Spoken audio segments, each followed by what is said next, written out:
لوگوں کو خالی کر کے. تو میں تو سمجھتی ہوں کہ پھر شاید ہو سکتا ہے کہ پی ٹی آئی اس طرف سوچے کہ جو باقی 30-40 رہ گئے ہیں پھر وہ بھی استعفے دے دیں, اور اکٹھے ہی پھر 90-92 جو لوگ تھے ان کے یہ سارے استعفے دے دیں. مخصوص نشستیں تو ان کو پہلے ہی نہیں مل رہی ہیں, تو ان کی تو سیٹیں آہستہ آہستہ آہستہ اڑا دی گئیں. پہلے جو جنرل الیکشن میں وہ آپ کو پتہ ہے, جو مخصوص نشستیں ہیں وہ آپ کو پتہ نہیں ملنی. اس کے بعد یہ 30-40 ایسے نااہل کر کے, تو وہ جو 180 سے شروع ہوا تھا کام, وہ آتا آتا آخر میں 30-35 نشستیں ان کے ہاتھ میں شاید رہ جائیں. تو وہ بھی میرا خیال ہے کہ یہ ریزائن کر دیں گے تاکہ الٹیمیٹلی سسٹم سے نکلیں گے تو سڑکوں پر آئیں گے. ویسے بھی یہاں بیٹھ کے انہوں نے کرنا کیا ہے, اس سے فائدہ کیا ہوا ہے؟ اگر یہ 90-95 بھی تھے, انہیں مخصوص بھی ملی ہوتی تو یہ 120 ہو جاتے.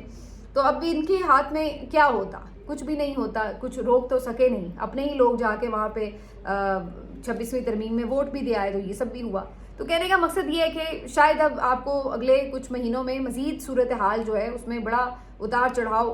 ہوتا ہوا نظر آ رہا ہوگا. اور شاید اب یہ وہ وقت ہوگا کہ جب پھر پی ٹی آئی کے یہ باقی لوگ بھی سمجھیں گے, جو ابھی تک یہ سوچ رہے تھے کہ شاید مفاہمت سے کوئی بات حل ہو جائے, وہ بھی شاید اس طرف سوچنے لگیں کہ جناب مفاہمت سے کچھ نہیں ہے, اب مزاحمت ہی ہے. اگر کسی جوگے ہیں تو وہ یہی کر سکتے ہیں.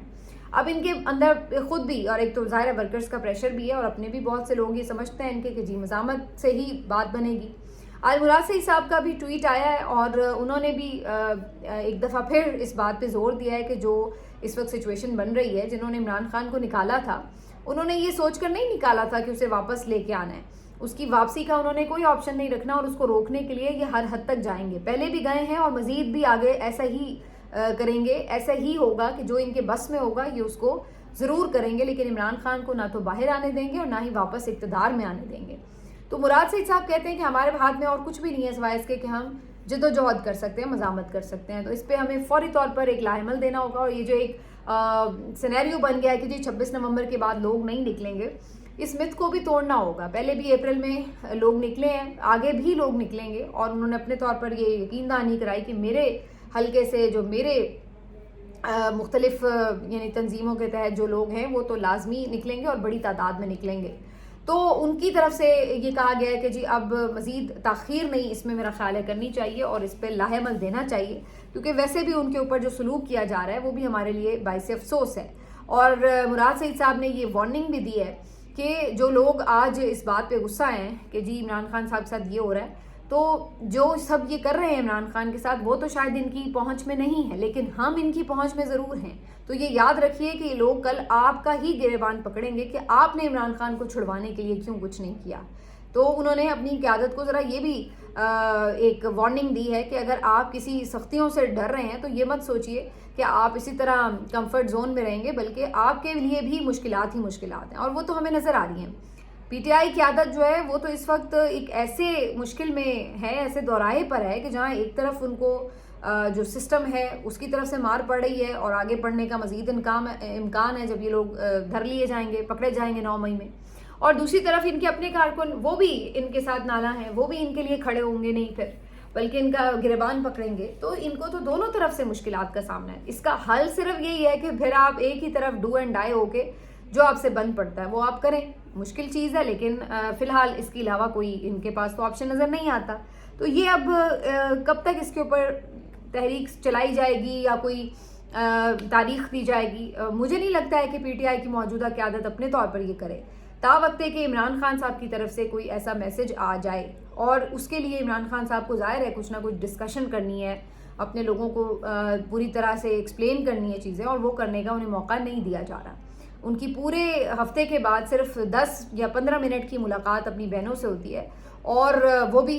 2 ایسی بہنوں سے ہوتی ہے جو شاید سیاسی معاملات پر اس طرح سے نہیں دسترس رکھتی ہیں, بہت اس کو فوری طور پر اس لحاظ سے انڈرسٹینڈ نہیں کر پاتی ہیں کہ جو عمران خان صاحب بتا رہے ہو تو وہ کتنی 10 منٹ میں بات پہنچا سکتی ہیں باہر لا کر. تو بہت بریف سا ان کا میسج ہوتا ہے جو بعد میں دے دیا جاتا ہے. تو کہنے کا مقصد یہ ہے کہ یہ کمیونیکیشن توڑی ہی اس لیے گئی ہے کہ عمران خان جیل میں بیٹھ کر مزید کوئی مشکل کھڑی نہ کر سکیں اس سسٹم کے لیے, اور یہ سسٹم یہ تاثر دینے میں کامیاب ہو سکے کہ وہ بالکل ارریلیونٹ ہو گئے ہیں اور اب کوئی فرق نہیں پڑتا کسی کو بھی. تو یہ جو ہے ایک اس وقت پورا سینیریو نظر آ رہا ہے. اب خاص طور پر جو امریکہ کے ساتھ معاملات بہتر ہوئے ہیں اس کے بعد سے مزید ایک اسٹرینتھ کا جو ایلیمنٹ ہے وہ یہ حکومت محسوس کر رہی ہے، کیونکہ ان کو دھڑکا تھا کہ جی اگر ٹرمپ نے ادھر سے اس بات کے اوپر زور دینا شروع کر دیا کہ جی آپ چیزیں بہتر کریں، عمران خان کو رہا کریں، یا کچھ اس طرح کی سچویشن بنی تو پھر ایک مشکل بن جائے گی. لیکن آپ نے دیکھا کہ جس طرح سے ان کی قسمت اچھی کہ جو حالات انٹرنیشنلی ڈیولپ ہوئے اس میں آٹومیٹکلی چیزوں کو آپ نے دیکھا کہ وہ ان لوگوں کے حق میں جاتی ہوئی نظر آئیں اور الٹیمیٹلی اس کا فائدہ انہیں ہوا. تو ٹرمپ صاحب نے نہ صرف یہ کہ کئی موقعوں پر پاکستان کی تعریف کر دی، کشمیر کی بات کر دی، بلکہ اس کے ساتھ ساتھ ابھی ڈونلڈ ٹرمپ نے فیلڈ مارشل صاحب سے ملاقات بھی کر لی، اس کے بعد بھی انہوں نے ان کی تعریف کی، اور آج انہوں نے ایک اور موقع کے اوپر ان کا ذکر کیا. اور اگرچہ انہیں نام تو شاید پتہ نہیں یاد نہیں تھا یا انہوں نے لیا نہیں، لیکن انہوں نے کہا کہ جی میں جو جنرل صاحب آئے ہوئے تھے پاکستان سے تو ان سے میں ملا، امپریسو تھے اور یہ وہ، تو اس میں بھی انہوں نے ان کا ذکر کیا. تو یہ جو تمام چیزیں ہیں اس نے اس سسٹم کو، اس رجیم کو مزید اسٹرینتھ دی، اور جو ان کو یہ خطرہ تھا کہ جی وہاں سے ہمیں کوئی پریشر آ سکتا ہے وہ بھی ان کا کافی حد تک مسئلہ حل ہو گیا. تو یہ اس میں پی ٹی آئی کی بیڈ لک کہ یہ تو الٹا یہ کوشش کر رہے تھے کہ وہاں پر یہ تاثر دیا جائے کہ یہاں پر انہوں نے بڑا برا حال کیا ہوا ہے، انسانی حقوق کے معاملات ان کے سامنے رکھے جائیں اور یہ تمام چیزیں، لیکن وہ ایسا لگ رہا ہے کہ وہ کہتے ہیں نا دوائی نے الٹا اثر کر دیا، تو کچھ اس طرح کی سچویشن ہوئی ہے ان کے ساتھ. بہرحال اب اس ساری بات کے بعد میں یہ ضرور سمجھتی ہوں کہ ڈونلڈ ٹرمپ کی اس طرح کی تعریفوں پہ ویسے بندہ خوش بھی کیا ہو، کیونکہ یہ بڑا عجیب و غریب قسم کا شخص ہے جس کے بارے میں آپ پریڈکٹ نہیں کر سکتے. میں شروع سے یہ بات کہہ رہی ہوں. خاص طور پر جس کی یہ تعریف کرتا ہے نا اس کو تو خاص طور پر چاہیے کہ اپنا کوئی صدقہ وغیرہ نکال دے، کیونکہ جن کے ساتھ یہ زیادہ پیار محبت دکھا رہے ہوتے ہیں پھر اسی کو عجیب طریقے سے جو ہے وہ بے عزت بھی کر دیتے ہیں بعض اوقات. ابھی جب یہ ڈونلڈ ٹرمپ نے حلف اٹھایا تھا اس کے بعد آپ نے دیکھا نریندر مودی سے کتنا پیار محبت دکھا رہے تھے، ان کو دورے پہ بھی بلایا، بڑی ان کو پروٹوکول بھی دیا اور بڑے ان کے ساتھ قریبی تعلقات کے وعدے وعید چل رہے تھے. یہ سب ہو رہا تھا اور پھر اس کے بعد ایک دم سے پاک انڈیا جنگ کے بعد جو انہوں نے ایک پینترا بدلا اس میں اچھی خاصی مودی کی بےزتی کرتے رہے، جگہ جگہ پہ جا کے بتاتے رہے کہ جی یعنی وہ مودی کی پوزیشن کمزور ہو رہی تھی. ان کے حوالے سے دیکھا جائے تو ان کے ملک میں مودی کی پوزیشن اس پہ کمزور ہو رہی تھی اور الٹیمیٹلی یہ تک نوبت آ گئی کہ مودی نے ان کے بلانے کے باوجود بھی ان سے جا کے ملنا نہ چاہا، اس لیے کیونکہ یہ ان کو اپنی انسلٹ فیل ہو رہی تھی کہ یہ جگہ جگہ پہ جا کے کیوں بھانڈا پھوڑ رہے. نیتن یاہو کی انہوں نے تعریف کی اور انہیں کہا کہ جی بہترین شخص ہیں اور جی میری تو روز بات ہوتی ہے اور وغیرہ، اور اسرائیل کو پوری طرح سپورٹ کرتے رہے اور بالکل یعنی آپ کو پتہ ہی ہے وہ تو شروع سے ہی امریکہ کی ایک پالیسی رہی ہے، لیکن ٹرمپ صاحب نے تو بڑے کھلے عام آ کے اس چیز کو اور زیادہ انڈورس کیا. لیکن اس کے بعد کیا ہوا، ایران اور اسرائیل کی جو جنگ ہوئی اس میں بھی جناب انہوں نے اسرائیل کا آخر میں بھانڈا پھوڑنا شروع کر دیا. آج بھی گفتگو میں انہوں نے کہا کہ ایران نے تو آخری 2 دن بڑی پھینٹی لگائی ہے اور بڑا نقصان پہنچایا اور یہ جنگ ایک طرح سے جیتی ہے ایران نے کیونکہ انہوں نے بڑی اس میں ریزسٹنس شو کی. یہ انہوں نے ضرور کہا کہ جی ہم نے ان کا ایٹمی پروگرام تباہ کر دیا ہے، حالانکہ اس کی ایک کانٹرڈکشن موجود ہے. بہت سی رپورٹس ایسی آئی ہیں کہ جس میں یہ پتہ لگ رہا ہے کہ انہیں تھوڑا بہت نقصان ضرور ہوا ہے، لیکن ایسا نہیں ہے کہ بالکل ان کا ایٹمی پروگرام زیرو ہو گیا. اور ایران تو بظاہر اس بات کے لیے اب مزید کمیٹڈ دکھائی دے رہا ہے کہ وہ اپنے پروگرام کو جاری رکھے گا. لیکن کہنے کا مقصد یہ ہے کہ اس موقع کے اوپر آ کے وہ اسرائیل کو، نیتن یاہو کے لیے تو کل بڑے غلط قسم کے الفاظ بھی انہوں نے استعمال کر دیے اور اسرائیل کو بھی انہوں نے آج ٹھیک سے بے عزت کیا کہ جی ان کو تو بڑی مار پڑی ہے آخری 2 دن میں. تو اس بندے کا پتہ نہیں لگتا، آج جس کی تعریف کر رہا ہوتا ہے اگلے دن اس کے ساتھ کیا کر دے گا.